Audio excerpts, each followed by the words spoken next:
Hey, in this video, I'm going to give you some energy saving tips like no other that a lot of people kind of ignore. You see this area up here? This is what's called the basement header. Now, these walls are not supporting walls. These joists are resting on the concrete here.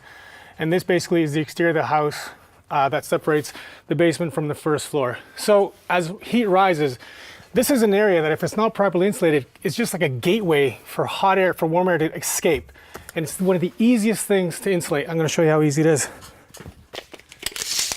You measure this distance here, it's about 9.5. So you're going to cut your ROXUL ComfortBatt R22 this time at about 10 inches. And remember, using a serrated knife or a bread knife, because this product is made of rocks and slag. This is easy, watch this. Insert, compress, and release. That simple installation is going to save you hundreds and hundreds of dollars while you own your home. Thanks for watching my video.